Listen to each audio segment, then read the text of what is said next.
Hello, good evening. मैं Pawan Rao, YouTube channel maths with Pawan Rao में आज आप लोगों को एक नया पॉइंट पढ़ाने वाला हूँ और वो है, जैसा आप लोग जानते हो, आपने कल की क्लास देखी होगी, उससे पहली क्लास देखी होगी, इवनिंग में 6 बजे अपना लेक्चर आ जाता है। तो आपने देखा होगा कि अपना क्वाड्रेटर जो चल रहा है और क्वाड्रेटर के मैं आपको 3 पॉइंट पढ़ा चुका हूँ। मैं आप लोगों को पढ़ा चुका हूँ स्क्वायर के बारे में, मैं आपको पढ़ा चुका हूँ रेक्टेंगल के बारे में, पैरेललोग्राम के बारे में और क्वाड्रेटर होता क्या है उसके बारे में भी मैं आप लोगों को बता चुका हूँ। आज की क्लास में मैं आप लोगों को पढ़ाने वाला हूँ रोम्बस या समचतुर्भुज के बारे में। जैसा आप लोगों को पता है कि हम लोग हमेशा, हमारा पढ़ने का तरीका हमेशा ही होता है कि हम लोग जो भी पॉइंट अगर हम लोग देखेंगे उस पॉइंट को हम लोग देखेंगे हमेशा और हमेशा पॉइंट वाइज हम लोग लेकर चलेंगे। और पॉइंट वाइज अगर आप लोग लेकर चलोगे तो फिर वो चीजें याद भी रहती हैं और जो भी कुछ हमें प्रूव करना होता है वो हम लोग प्रूव भी करेंगे। इसमें पहली बात कि रोम्बस या समचतुर्भुज होता क्या है। ऐसा कोई भी क्वाड्रेटर जिसकी चारों साइड्स इक्वल होंगी, ऐसा कोई भी क्वाड्रेटर, ऐसा कोई भी चतुर्भुज, चतुर्भुज या क्वाड्रेटर जिसकी चार साइड्स हो, चारों इक्वल होंगी लेकिन ईच एंगल 90 डिग्री नहीं होगा। ध्यान रखना, कल जो स्क्वायर पढ़ाई में उसका आज अगला जो स्टेप है वो अपने पास है।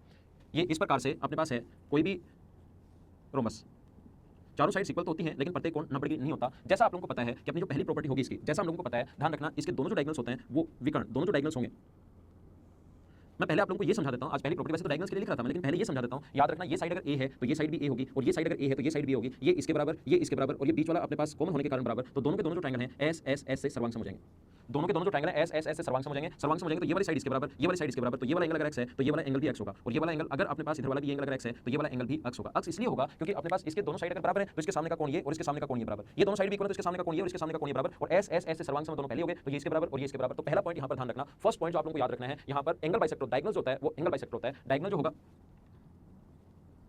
एंगल बाइसेक्टर भी होगा।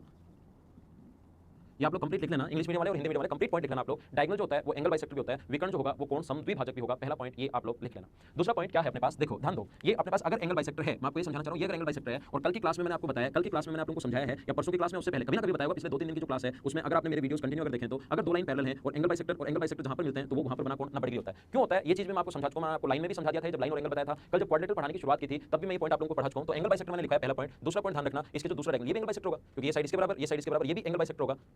कौन समद्विभाजक होता है और ध्यान रखना ये दोनों लाइन पैरेलल हैं, इसकी लाइन पैरेलल तो होती है, समान चतुर्भुज की चारों साइड्स इक्वल होती हैं और अपोजिट जो लाइन है वो पैरेलल भी होती हैं। तो ये दोनों लाइन पैरेलल हैं और पैरेलल लाइन होने पर इस एंगल का बाइसेक्टर और इस एंगल का बाइसेक्टर जहां पर मिलेंगे कोण 90 डिग्री। दोनों लाइन पैरेलल हैं अपोजिट, इस एंगल का बाइसेक्टर और इस एंगल का बाइसेक्टर जहां पर मिलते हैं तो कोण 90 डिग्री। तो ध्यान रखना, दूसरा पॉइंट ध्यान रखना, इसके दोनों जो डायगोनल्स होते हैं d1 और d2 बराबर नहीं होते। ये देखने पर भी आपको पता लग रहा है दोनों डायगोनल्स इक्वल नहीं होंगे, ये देखने पर भी हमें पता लग रहा है, लेकिन साथ ही ध्यान रखना दोनों डायगोनल्स एक दूसरे पर 90 डिग्री का कोण बनाते हैं, एक दूसरे पर परपेंडिकुलर होता है। परपेंडिकुलर ध्यान रखना, अपने पास रोम्बस में और स्क्वायर में 90 डिग्री का कोण बनाएंगे, जैसा आपको पता है रेक्टेंगल में और पैरेललोग्राम था उसमें एक दूसरे पर 90 डिग्री का कोण नहीं बनाएंगे और बराबर होते हैं सिर्फ और सिर्फ स्क्वायर में और रेक्टेंगल में, पैरेललोग्राम में और रोम्बस में ये इक्वल नहीं होते। ये बात आप लोग ध्यान रखना। अगला पॉइंट देखिए, तो पॉइंट वाइज मैं आपको पढ़ाते चलूंगा। अगला पॉइंट हम लोग पढ़ते हैं पॉइंट नंबर 3।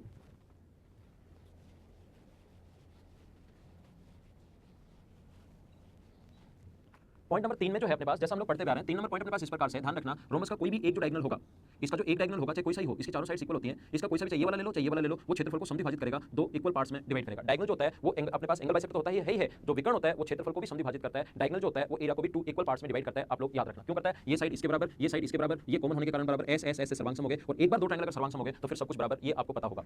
तीसरा, क्षेत्रफल सर्वांग सम होने पर क्षेत्रफल परिमाण सब कुछ बराबर होता है, जो कुछ आप लोग सोच सको। 3 नंबर जो पॉइंट हम लोग पढ़ चुके हैं। 4 नंबर पॉइंट ध्यान रखना, इसके जो दोनों डायगोनल्स होते हैं वो एक दूसरे को इक्वली बाइसेक्ट करते हैं।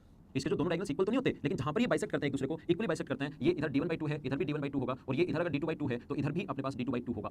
दोनों डायगोनल्स होते हैं वो एक दूसरे को इक्वली बाइसेक्ट करते हैं, समद्विभाजित करते हैं। ये बात आप लोग ध्यान रखना। अब बात ये है कि समद्विभाजित क्यों करते हैं, ये साथ साथ लिखते चलना। जब भी मैं कोई भी पॉइंट लिखूं अपनी नोटबुक और पेन आप लोग साथ रखना और साथ साथ लिखते चलना कि तीसरा नंबर पॉइंट ये है, 4 नंबर पॉइंट डायगोनल एंगल को बाइसेक्ट करते हैं। पॉज कर लो और साथ साथ लिखते चलो ताकि अगली बार वीडियो नहीं देखना पड़े, आपकी नोटबुक ही पढ़नी पड़े। और ये सारे के सारे पॉइंट्स जिस टाइप से मैं आप लोगों को लिखवा रहा हूं एक साथ जो है किसी भी बुक में या नोट्स में आप लोगों को नहीं मिलेगा कि स्क्वायर या रोम्बस एक जगह मिल जाए ताकि मैं उसको पढ़ लूं, ऐसा नहीं मिलेगा आपको। इसलिए पॉइंट लिखते चलना। देखो क्यों होता है और साथ क्यों का इनका जो जवाब है बेसिक पूरा है, वो सारी चीजें आपको एक ही जगह नहीं मिलेंगी। ये चारों साइड्स बराबर होती हैं, यहां से इसको मिला दिया जाए और तो ये वाला जो एंगल होगा, ये लाइन इसके पैरेलल है, ये वाला एंगल अगर थीटा है तो ये भी अपने पास थीटा होगा और ऐसे इसको इससे मिला दें। तो ध्यान देना, एक बार मैं आपको समझाने के लिए इसको हटा रहा हूं। ये वाला कोण अगर अपने पास मान लो y है तो ये वाला कोण भी y होगा।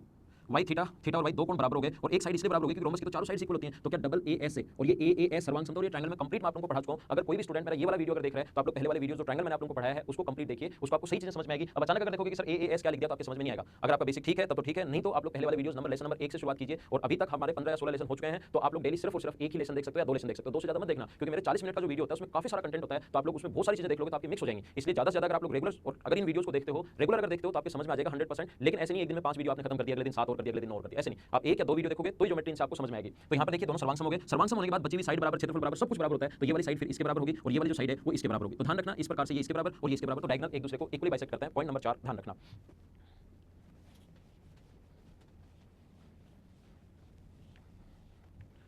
अगला जो पॉइंट है 5 नंबर पॉइंट अपने पास इसका ध्यान, ये आसानी है, ये आपको पता भी है, लेकिन फिर भी मैं बता देता हूँ। ये जो पॉइंट अपने पास यहाँ से इसको मिला दिया जाए और यहाँ से अगर इसको मिला दिया जाए, दोनों जो डायगोनल्स होते हैं, क्योंकि ये इसके बराबर होता है, ये इसके बराबर होता है, तो ध्यान रखना मैंने थोड़ी देर पहले समझाया कि एक डायगोनल जो होगा वो एंगल को अपने पास एरिया को 2 इक्वल पार्ट्स में डिवाइड करता है। और मैंने दूसरा पॉइंट ये भी समझाया कि यहाँ से डायगोनल मिड पॉइंट पर जाकर मिलता है, तो मिड पॉइंट पर जाकर मिलता है तो मीडियन जो होती है, ये मीडियन का काम करेगी। इस ट्रायंगल ए बी सी और डी अगर नाम दूं तो इस ट्रायंगल ए डी सी के लिए मीडियन का काम करेगी, और मीडियन का काम करेगी तो 1/4 और 1/4। इधर से डायगोनल जो होगा मिड पॉइंट पर मिलेगा, मीडियन का काम करेगा तो 1/2, पहले उस पे आधा आधा करोगे तो 1/4 1/4। ध्यान रखना इस पॉइंट को ओ मान लो, तो जो दोनों डायगोनल जहां पर मिलते हैं वो इसके क्षेत्रफल को, रोम्बस के एरिया को 4 इक्वल पार्ट्स में डिवाइड करते हैं। ये पॉइंट आप लोग ध्यान रखना।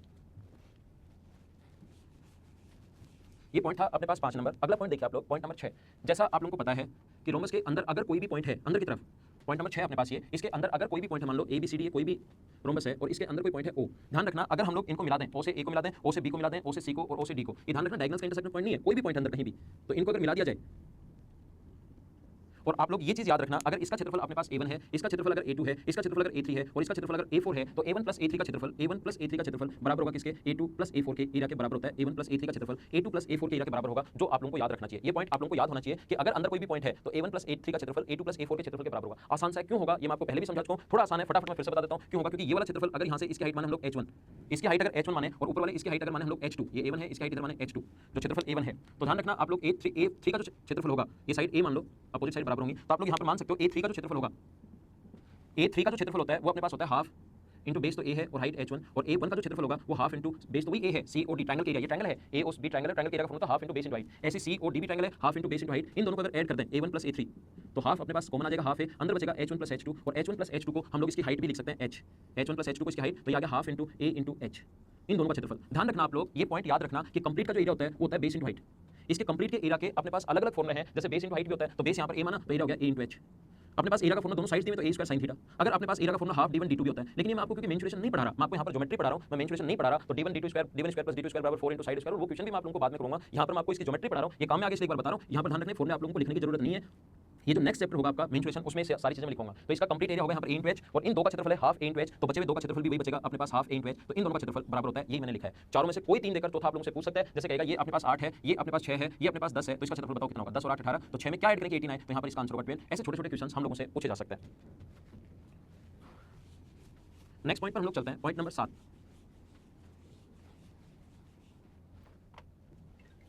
7 नंबर पॉइंट आप लोग देखना, पॉइंट नंबर 7 में अपने पास इस प्रकार से लिखा हुआ है कि एक कोई भी अगर अपने पास रोम्बस है, कोई भी समचतुर्भुज अगर अपने पास है A B C और D, इस प्रकार से अगर कभी भी लिखा हुआ है किसी भी रोम्बस में, तो आप लोग एक चीज यहाँ पर ध्यान रखना, एक पॉइंट हमेशा ध्यान रखना कि यहाँ से अगर हम लोग इस प्रकार से एक इस बेस को लेकर इस प्रकार से ट्रायंगल बनाते हैं, तो इसका जो क्षेत्रफल जरूरी मिड पॉइंट ध्यान रखना कहीं भी हो सकता है, तो ध्यान रखना इसका जो क्षेत्रफल होता है वो टोटल के एरिया का हाफ होगा। मैं आपको क्या समझाना चाह रहा हूँ, इस प्रकार से अगर कभी भी कोई सा भी बेस लेकर, नीचे वाला कोई सा भी बेस लेकर एक ट्रायंगल अगर बना दिया तो इसका क्षेत्रफल टोटल का हाफ होता है, क्योंकि इसका बेस इंटू हाइट होता है एरिया, रोम्बस के एरिया का फॉर्मूला तो बेस इंटू हाइट होता है, और ये जो ट्रायंगल बनेगा इसका एरिया जो होगा ट्रायंगल का एरिया वो होगा हाफ इंटू बेस और हाइट तो सेम ही होनी है, तो ये इससे आधा होता है। तो जब भी हम लोग किसी भी एक बेस को लेकर ऐसे ट्रायंगल बनाते हैं तो उसका एरिया हमेशा और हमेशा टोटल का हाफ होता है। 7 नंबर पॉइंट ये आप लोग याद रखना। अगला पॉइंट 8 नंबर पॉइंट, जो पिछले में 4 दिन से आप लोगों को समझाते हुए आ रहा हूं, और ये आप लोगों को पता होना चाहिए खुद को, पिछले 4 दिन से मैं आप लोगों को डेली जब शाम को आपका वीडियो आता है तो ये तो एक पॉइंट हमेशा और हमेशा आपके सामने आता है कि अपने पास पॉइंट नंबर 8, ये इस प्रकार से एक रोम्बस जो है A B C और D, रोम्बस के चारों साइड्स के मिड पॉइंट्स को मिलाने पर बनी आकृति क्या होगी, और 4 ऑप्शन दे देगा वो। रोम्बस के चारों साइड्स के मिड पॉइंट्स को मिलाने पर बनी आकृति क्या होगी, और 4 ऑप्शन दे देगा कि स्क्वायर होगा, रेक्टेंगल होगा, पैरेललोग्राम होगा या रोम्बस होगा। इस प्रकार से 4 ऑप्शन बना सकता है। ध्यान रखना आप लोगों को पता है कैसे कर पाएंगे हम लोग। हमारा करने का तरीका ये होगा, यहाँ से एक डायगोनल खींचते हैं, इसकी लेंथ मान लो D1,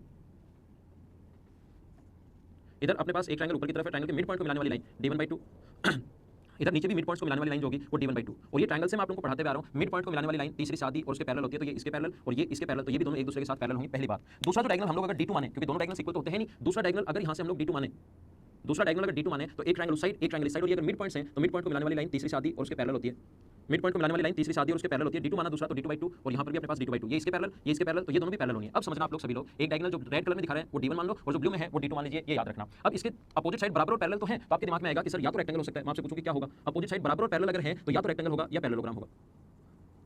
दो ऑप्शन तो 4 आएंगे अपने पास, एक स्क्वायर और एक रोम्बस, लेकिन ये दोनों तो कट गए। अब अपने पास अपोजिट साइड बराबर और पैरेलल होने के कारण आपके दिमाग में तुरंत आएगा तो रेक्टेंगल होगा या अपने पास क्या होगा, पैरेललोग्राम होगा। इन दोनों में से क्या होगा, कैसे पता करोगे? देखिए मुझे ये बताइए, क्या अपने पास दोनों जो डायगोनल्स हैं एक दूसरे को 90 डिग्री पर काटते हैं?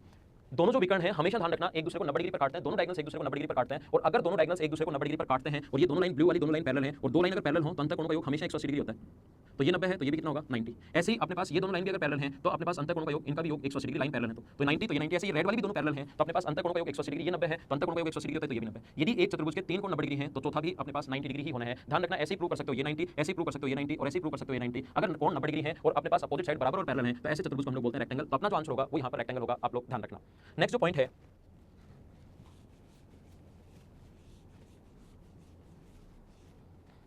पॉइंट नंबर 9, ध्यान रखना 9 नंबर पॉइंट अपने पास इस प्रकार से है। रोमस के अगर ये मिड पॉइंट्स हैं, ये इसका मिड पॉइंट है और ये अगर इसका मिड पॉइंट है तो यहाँ से इसको मिला दिया जाए और यहाँ से इसको मिला दिया जाए। ये अपने पास अगर मिड पॉइंट है, यहाँ से हम लोग इसको मिलाते हैं और यहाँ से अगर इसको मिला दिया जाए तो ध्यान रखना अपने पास ये जो डायगोनल होगा ये और ये तीनों बराबर होंगे। अगर मैं नाम दूं ए बी सी और डी तो ध्यान रखना ए बी बराबर बी सी बराबर सी डी, ये तीनों को इसको हमेशा इक्वली 3 पार्ट्स में डिवाइड करता है, याद रखना आप लोग। नेक्स्ट जो पॉइंट अपने पास पॉइंट नंबर 9 के बाद जो 10 नंबर पॉइंट अपने पास वो इस प्रकार से है।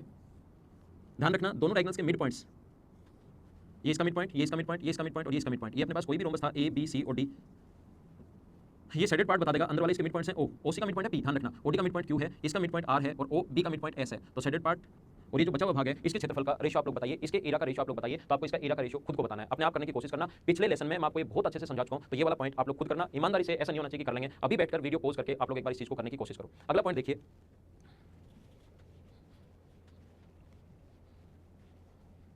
ये अपने पास इस प्रकार से पॉइंट है, ये यहाँ पर इस प्रकार से है। रोमस में ध्यान रखना आप लोग, जैसा आपको पता है कि अगला पॉइंट 11 नंबर और रोमस का लास्ट पॉइंट है। फिर मैं क्वेश्चन करवाता हूं आप लोगों को। देखिए ध्यान रखना दोनों लाइन पैरेलल हैं और दोनों लाइन पैरेलल हैं इस प्रकार से। तो यहाँ से अगर हम लोग ध्यान देना आप लोग सभी लोग बोर्ड पर, ये दोनों लाइन अगर पैरेलल तो ये कोण अगर मैं थीटा मानूं तो ये वाला कोण होगा 180 माइनस थीटा। ये दोनों लाइन भी पैरेलल हैं तो ये वाला कोण थीटा है तो अंतर कोण का योग 180, ये थीटा है तो ये 180 माइनस थीटा। और ये दोनों लाइन भी पैरेलल तो अंतर कोण का योग 180 डिग्री, ये 180 माइनस थीटा है तो ये थीटा। तो मैं आपको अगला पॉइंट ये बताना चाह रहा हूं कि रोमस के याद रखना अपोजिट एंगल इक्वल और एडजेसेंट एंगल का सम 180 डिग्री होता है। ये दोनों का जो सम होगा वो तो अपने पास होगा 180 डिग्री, इन दोनों का जो सम होता है वो तो अपने पास होता है 180 डिग्री। इनके अपोजिट एंगल्स का अपोजिट एंगल तो बराबर होता है देखो, और ये जो एंगल्स हैं ये अपने पास होता है, इनका सम होता है 180 डिग्री। तो अपोजिट एंगल इक्वल और इनका सम होता है अपने पास पास वाले जो दो कोण हैं उनका जो सम होता है वो होता है 180 डिग्री। आप लोग ध्यान रखना।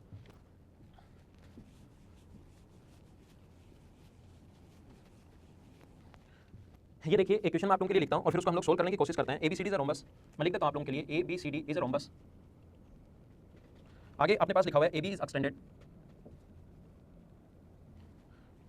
To B to F and BA to E such that AB equals to AE equals to BF, AB equals to AE equals to BF, then what is the result.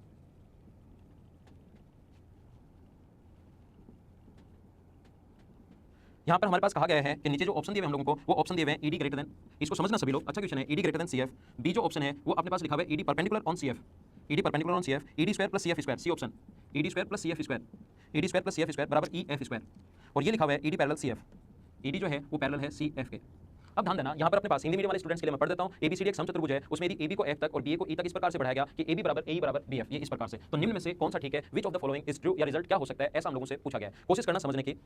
और जैसा आप लोगों को पता है कि जैसे ही मैं थ्योरी पढ़ाता हूं उसके बाद क्वेश्चन तो मैं एक दो ताकि आपके माइंड में कुछ चीजें अपने आप रिकॉल हो, कुछ चीजें याद हो। बाकी थ्योरी के बाद क्वेश्चन, जैसे ही थ्योरी अपनी कंप्लीट होगी उसके बाद मैं आप लोगों को खूब सारे क्वेश्चंस भी करवाने वाला हूं इस चैनल पर। थ्योरी पढ़ो, क्वेश्चंस पढ़ो, वापस थ्योरी पढ़ो, हमेशा के लिए ज्योमेट्री समझ में आ जाएगी। पहले थ्योरी पढ़ने के साथ फिर क्वेश्चंस पढ़ने और फिर एक बार थ्योरी को कंप्लीट रिवाइज करना है। क्वेश्चंस फिर से नया आए, कोई भी क्वेश्चन आए, कितना भी कैसा भी आ जाए, आप लोग खुद कर पाओगे। तो ऑप्शन हम लोग रख लेते हैं, क्वेश्चन हमें याद हो गया है तो हम लोग इसको कर लेते हैं। देखिए इस प्रकार से अपने पास क्वेश्चन में लिखा हुआ है कि AB और एक समचतुर्भुज है अपने पास इस प्रकार से। ये मैं ऑप्शन भी इधर लिख देता हूं आपके लिए ना, ऑप्शन याद रहे आपको ED, क्योंकि जब भी ये पूछे कि निम्न में से कौन सा ठीक है, विच of the following is true, तो ऑप्शन तो आपको लेकर चलने ही पड़ेंगे क्योंकि आंसर तो कई हो सकते हैं। फिर अगर ऐसा हम लोगों से पूछा है कि which of the following is true, then आपको ऑप्शंस तो साथ लेकर चलने ही पड़ेंगे, और ED पैरेलल है CF के। तो अब देखिए आप लोग यहां पर इस प्रकार से है, ये A B C और D एक रोमस है, इसको दोनों तरफ बढ़ाया गया, एक रोमस को दोनों तरफ बढ़ाया गया और इस प्रकार से बढ़ाया गया AB को F तक और इसको E तक, इधर F है और इधर E है। ये अपना क्वेश्चन था। अब क्वेश्चन को छोड़ देते हैं और हम लोग इसको सोल्व करने की कोशिश करते हैं। मैंने कहा जब भी आपके सामने क्वेश्चन आए आप लोग हमेशा और हमेशा क्या करोगे, उस क्वेश्चन को करने की कोशिश क्या करो, और जब नहीं आएगा मैं समझाऊंगा तो ज्यादा समझ में आएगा, और अगर आपको आ गया तो आपका कॉन्फिडेंस बढ़ेगा। कोशिश करना समझने की इस प्रकार से। पहला जो ऑप्शन है ED ग्रेटर देन CF, यहाँ से यहाँ तक ED जो है ये रोमस था तो चारों बराबर होंगे, CF, ये ED ग्रेटर देन CF, यहाँ पर तो आपको इस डायग्राम में तो दिखाई दे रहा है ED ग्रेटर देन CF, लेकिन ध्यान रखना दोनों बराबर हैं, ये दोनों बराबर है तो सामने की जो साइड है वो डिपेंड करेगी इस एंगल पर। ये एंगल छोटा है तो सामने की साइड छोटी, और ये एंगल बड़ा है तो सामने की साइड बड़ी। लेकिन आपको क्या पता कि एंगल बड़ा और ये एंगल छोटा होगा, डायग्राम तो अपने पास ऐसे भी तो बन सकता है, इस तरफ से भी तो आपकी बात करोगे तो ये छोटी और उधर वाली बड़ी होगी, तो पहला ऑप्शन अपने पास नहीं हो सकता। दूसरा ऑप्शन मैं आप लोगों को करवाता हूं। दूसरा ऑप्शन चेक करते हैं क्या दोनों एक दूसरे पर परपेंडिकुलर है क्या, आगे बढ़ाओ इनको आगे की तरफ बढ़ाइए, क्या दोनों एक दूसरे पर परपेंडिकुलर हैं या नहीं है, ये पॉइंट हम लोग चेक करते हैं। अगर आपको याद है क्वेश्चंस पढ़ाते टाइम तो कम से कम 20 बार काम में लूंगा। अगर आपको याद है मैंने बताया था एक स्ट्रेट लाइन के मिड पॉइंट से इधर कोई लाइन खींची जाए जो इसके बराबर अगर है तो यहाँ पर बना कोण हमेशा 90 डिग्री होता है। ये मैं आपको ट्रायंगल की थ्योरी में बता चुका हूँ। मैंने कहा कि अगर इन चीजों को अच्छे से समझना है, ट्रायंगल और क्वाड्रिलेटरल और सर्कल में जो भी प्रूव होगा उसकी 99% चीजें हमेशा और हमेशा किससे प्रूव होंगी, ट्रायंगल से। तो आप लोग ट्रायंगल का वीडियो अगर ध्यान से देखोगे तो क्वेश्चन आसानी से कर पाओगे, नहीं देखोगे तो फिर आप लोग इनको थोड़ा सा कम समझ पाओगे। ट्रायंगल्स के वीडियो सभी वीडियो जो 14-15 जितने भी वीडियोस मैंने 40-40 मिनट के या 42-41 39 मिनट के डाले उनको आप लोग देखिए। यहाँ पर देखो ये और ये अगर बराबर है तो ये कोण अपने पास होगा 90 डिग्री। हमेशा ध्यान रखना इसके मिड पॉइंट से इधर कोई भी लाइन खींची जाए, यहाँ पर बराबर अगर है तो ये कोण ऑलवेज राइट एंगल होगा। तो कोशिश करना आप लोग समझने की। अगर मैं इसको इससे मिला दूं, इसको इससे अगर मिला दिया जाए तो मुझे ये बताइए आप लोग कि ये और ये बराबर है तो ये कोण कितना डिग्री होगा 90, और ये स्ट्रेट लाइन है, ये 90 होना है तो ये भी कितना होगा 90। समझ में आ गया आपको? अच्छी बात है। बराबर होते ही ये कोण हमेशा 90 डिग्री होता है। स्ट्रेट लाइन के मिड पॉइंट से इधर कोई भी लाइन खींची जाए जो इनके बराबर अगर है, स्ट्रेट लाइन के मिड पॉइंट से लाइन खींची जाए जो बराबर है तो यहाँ पर बना कोण 90 डिग्री। ऐसे ही इधर से अगर लाइन खींचेंगे तो देखो ये और ये तीनों बराबर है तो ये कोण भी अपने पास नीचे वाला जो होगा वो अपने पास होगा 90 डिग्री, और ये 90 डिग्री है तो ये भी 90, और स्क्वायर के दोनों डायगोनल एक दूसरे को 90 पर काटते हैं। ये स्ट्रेट लाइन थी तो इधर वाला 90 डिग्री तो इधर वाला 90 डिग्री, क्योंकि स्ट्रेट लाइन पर 180 डिग्री होता है। 90 90 90 तो क्या चतुर्भुज का चौथा एंगल भी 90 होने का, क्योंकि क्वाड्रेटर के चारों एंगल्स का सम 360 डिग्री होता है। तो अपना सेकंड ऑप्शन एकदम ठीक है, ये अपना आंसर है इस क्वेश्चन का। ये अप्रोच जो यहाँ पर मैंने बताई थी वो अप्रोच हम लोग यहाँ पर लगा सकते हैं। तो आइए एक क्वेश्चन और समझाता हूँ आप लोगों को। रोमस हम लोग देख रहे हैं, एक क्वेश्चन और समझते हैं। ये इस प्रकार से ए बी सी और डी कोई भी रोमस है, ए अपने पास ये बी है, ये सी है और ये डी है। ये कोई भी अपने पास समचतुर्भुज है, यहाँ से इसका मिड पॉइंट पी है, इसका मिड पॉइंट क्यू है, इसका मिड पॉइंट आर है और इसका मिड पॉइंट एस है। पी क्यू आर और एस इसके मिड पॉइंट्स हैं। अगर इनके मिड पॉइंट्स को मिला दिया जाए, यहाँ से अगर हम लोग मिलाते हैं, इसके मिड पॉइंट को यहाँ से मिला दें ये वाला, और इसके मिड पॉइंट को यहाँ से मिला दें, ऐसे हम लोग इसके मिड पॉइंट को यहाँ से हम लोग मिला दें, ये मिला दिया जाए और इसके मिड पॉइंट को यहाँ से मिला दिया जाए, तो हमें कहेगा कि बताइए ये जो बीच वाला क्षेत्रफल है ये टोटल का कितना भाग होगा। ये जो बीच वाला सेटेड पार्ट है ये टोटल के एरिया का कितना भाग होगा, ऐसा हम लोगों से पूछा जा सकता है। बहुत अच्छा क्वेश्चन है, आप लोग एक बार वीडियो पॉज कीजिए और करने की कोशिश करो। बीच वाले का क्षेत्रफल पूछ लिया कि टोटल का कितना भाग होगा, तो करने की अगर कोशिश की है तो अब आप लोग आइए वापस वीडियो पर आइए, मैं आप लोगों को समझाता हूँ। देखिए ये अपने पास इसका मिड पॉइंट है और ये अपने पास इसका मिड पॉइंट, तो ये डिस्टेंस और ये डिस्टेंस बराबर हो गई तो ये दोनों लाइन पैरेलल होंगी। ऐसे ये दोनों लाइन भी अपने पास पैरेलल होंगी। और अगर आप लोगों को याद है लाइन पैरेलल है, कोशिश करना, बहुत अच्छा क्वेश्चन है, कोशिश करना समझने की। इस प्रकार से अगर कभी भी अपने पास लाइन अगर मिड पॉइंट को मिलाने वाली लाइन मिड पॉइंट को मिलाते एरिया का रेशियो होगा, साइड का जो रेशियो होगा, छोटे वाले की साइड 1 और बड़े वाले की साइड 2, तो एरिया का जो रेशियो आ जाएगा वो आ जाएगा 1:4। तो इसका क्षेत्रफल 1 होता है, टोटल का अगर 4 है तो इसका क्षेत्रफल होगा 3, ये आपको पता होगा। तो ये दोनों लाइन पैरेलल हैं, ध्यान देना, ये लाइन और ये लाइन पैरेलल है। इस ट्रायंगल में ये और ये दोनों अगर पैरेलल हैं, ये और ये दोनों अगर पैरेलल हैं तो ये अगर 1 है तो इसका क्षेत्रफल होगा 3। ऐसे ये और ये भी दोनों पैरेलल है, क्योंकि ये दोनों मिड पॉइंट है, ये भी मिड पॉइंट, ये भी मिड पॉइंट, तो लाइन दोनों पैरेलल होंगी, तो ये अपने पास पैरेलल होती है। मिड पॉइंट पहले से दिया हुआ है, क्यों? इस ट्रायंगल की अगर मैं बात करूं, इसको नाम दे दो मान लो टी। इस ट्रायंगल की बात करूं मैं सी डी टी में, तो ये मिड पॉइंट है, पैरेलल लाइन होती है, ट्रायंगल का एरिया होगा ये 1 माने तो ये अपने पास होगा 3। ऐसे इधर भी आप लोग कर सकते हो, ये 1 होगा तो ये 3, और ऐसे आप लोग कर सकते हो, ये 1 होगा तो ये अपने पास होगा 3। बाकी का क्वेश्चन और कई तरीके से बन सकता है, सिर्फ इसको शेडेड कर सकता है, इन चारों को शेडेड कर सकता है कि टोटल का एरिया बताओ। अब अपने पास अभी भी बीच वाले का भाग का क्षेत्रफल बचा हुआ है, तो बीच वाले का एरिया कैसे निकालोगे आप लोग? एक काम कीजिए, यहाँ से इसको मिला दीजिए, यहाँ से इसको आप लोग ज्वाइन कर दीजिए, इसको मिला दीजिए, और ऐसा आप लोगों को सभी को पता होगा कि ये अपने पास मिड पॉइंट है, मिड पॉइंट पर अपने पास ये इसके पैरेलल, ये इसके पैरेलल, तो इसका क्षेत्रफल 1 3 4 और 1 5 अगर है तो इस वाले भाग का क्षेत्रफल बी एस क्यू का क्षेत्रफल भी 5 होगा, क्योंकि जो डायगोनल होता है वो अपने पास एंगल को बाइसेक्ट करता है, ये आपको पता होगा। यहाँ से हम लोगों ने डायगोनल खींचा तो ये अपने पास डायगोनल जो है क्यू भी जो है वो इसके क्षेत्रफल को बराबर बराबर बांटेगा, तो ये अगर अपने पास 5 है तो ये भी अपने पास 5 होगा, और ये 5 है तो ये भी 5 होगा, और ये 1 4 और 1 ये भी 5 है, 5 5 5 और 5, तो टोटल का क्षेत्रफल हो गया 20। टोटल का क्षेत्रफल 20 है, और ये अपने पास 1 3 और 1, इनका क्षेत्रफल जो अपने पास 1, इनको ऐड कर लो, ये 5 है, 5 ये 10 10 और 3 और 3 6, ये टोटल हो गया 16, इनको ऐड करोगे 4 5 8 9 12 13 और अपने पास 16 अगर इसका क्षेत्रफल टोटल का 20 है तो बीच वाले का क्षेत्रफल होगा 4, तो अपने पास ये आंसर आ गया 1/5 और टोटल। ऐसे क्वेश्चन और भी बन सकते हैं। इस वाले भाग को भी शेडेड करके अपने से पूछा जा सकता है कि इस वाले भाग का जो शेडेड ब्लू कलर में है इसका, और अपने पास इस वाले भाग का जो बीच में इसका रेशियो बताओ, तो 1 1 1 और 1 4, और ये भी 4 है तो रेशियो आ गया 1:1। इसमें और इस टाइप के बहुत सारे क्वेश्चंस बन सकते हैं। तो आज की क्लास में सिर्फ इतना ही, बाकी की चीजें हम लोग अपनी अगली क्लास में, अगले लेसन में कल शाम को 6 बजे मिलते हैं। तब तक के लिए बाय बाय, और लेसन को आप लोग शेयर करते रहिए ज़्यादा से ज़्यादा, और आपको लाइक और कमेंट्स तो करने ही करने हैं, ये ध्यान रखना। तो कल इवनिंग में मिलते हैं शाम को 6 बजे, तब तक के लिए bye bye, take care, see you in the next lesson.